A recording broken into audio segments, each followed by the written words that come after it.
حذیفہ طائی نے بیان کیا، کہا کہ میں نے عدی بن حاتم طائی رضی اللہ عنہ سے سنا، انہوں نے کہا کہ میں نبی کریم صلی اللہ علیہ وسلم کی خدمت میں موجود تھا کہ دو شخص آئے، ایک فقر و فاقہ کی شکایت لیے ہوئے تھا اور دوسرے کو راستوں کے غیر محفوظ ہونے کی شکایت تھی۔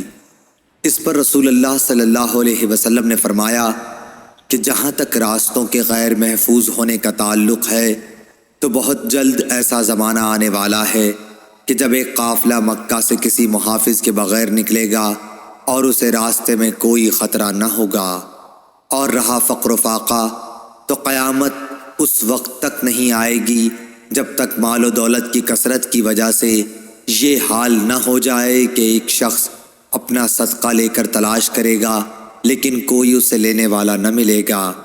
پھر اللہ تعالیٰ کے سامنے ایک شخص اس طرح کھڑا ہوگا کہ اس کے اور اللہ تعالیٰ کے درمیان کوئی پردہ نہ ہوگا اور نہ ترجمانی کے لیے کوئی ترجمان ہوگا۔ پھر اللہ تعالیٰ اس سے پوچھے گا کہ کیا میں نے تجھے دنیا میں مال نہیں دیا تھا؟ وہ کہے گا کہ ہاں دیا تھا۔ پھر اللہ تعالیٰ پوچھے گا کہ کیا میں نے تیرے پاس پیغمبر نہیں بھیجا تھا؟ وہ کہے گا کہ ہاں بھیجا تھا۔ پھر وہ شخص اپنے دائیں طرف دیکھے گا تو آگ کے سوا اور کچھ نظر نہیں آئے گا، پھر بائیں طرف دیکھے گا اور ادھر بھی آگ ہی آگ ہوگی۔ بس تمہیں جہنم سے ڈرنا چاہیے، خواہ ایک کھجور کے ٹکڑے ہی کا صدقہ کر کے اس سے اپنا بچاؤ کر سکو، اگر یہ بھی میسر نہ آ سکے تو اچھی بات ہی منہ سے نکالے۔ صحیح بخاری حدیث نمبر 1413۔ ابو اسامہ حماد بن اسامہ نے بیان کیا، انہوں نے کہا کہ ہم سے برید بن عبداللہ نے، ان سے ابو بردہ نے اور ان سے ابو موسیٰ اشعری رضی اللہ عنہ نے کہ نبی کریم صلی اللہ علیہ وسلم نے فرمایا کہ لوگوں پر ضرور ایک ایسا زمانہ ایسا آ جائے گا کہ ایک شخص سونے کا صدقہ لے کر نکلے گا لیکن کوئی اسے لینے والا نہیں ملے گا، اور یہ بھی ہوگا کہ ایک مرد کی پناہ میں 40 عورتیں ہو جائیں گی، کیونکہ مردوں کی کمی ہو جائے گی اور عورتوں کی زیادتی ہوگی۔ صحیح بخاری حدیث نمبر 1414۔ شعبہ بن حجاج نے بیان کیا، ان سے سلیمان اعمش نے، ان سے ابو وائل نے اور ان سے ابو مسعود انصاری رضی اللہ عنہ نے فرمایا کہ جب آیت صدقہ نازل ہوئی تو ہم بوجھ ڈھونے کا کام کیا کرتے تھے تاکہ اس طرح جو مزدوری ملے اسے صدقہ کر دیا جائے۔ اسی زمانے میں ایک شخص عبد الرحمن بن عوف آیا اور اس نے صدقے کے طور پر کافی چیزیں پیش کیں۔ اس پر لوگوں نے کہنا شروع کیا کہ یہ آدمی ریاکار ہے۔ پھر ایک شخص ابو عقیل نامی آیا اور اس نے صرف 1 صاع کا صدقہ کیا۔ اس کے بارے میں لوگوں نے یہ کہہ دیا کہ اللہ تعالیٰ کو 1 صاع صدقے کی کیا حاجت ہے؟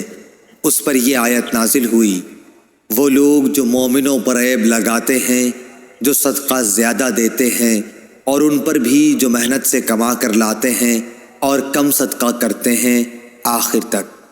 صحیح بخاری حدیث نمبر 1415۔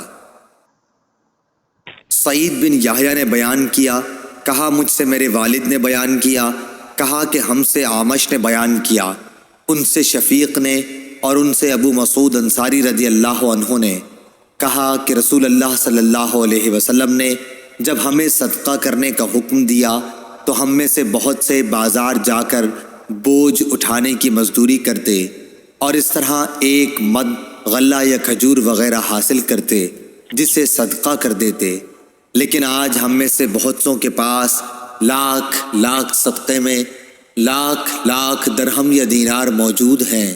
صحیح بخاری حدیث نمبر 1416۔ ابو اسحاق عمر بن عبداللہ سبیعی نے کہا کہ میں نے عبداللہ بن معقل سے سنا، انہوں نے کہا کہ میں نے عدی بن حاتم رضی اللہ عنہ سے سنا، انہوں نے کہا کہ میں نے رسول اللہ صلی اللہ علیہ وسلم کو یہ کہتے سنا کہ جہنم سے بچو، اگرچہ کھجور کا ایک ٹکڑا دے کر ہی صحیح، مگر ضرور صدقہ کر کے دوزخ کی آگ سے بچنے کی کوشش کرو۔ صحیح بخاری حدیث نمبر 1417۔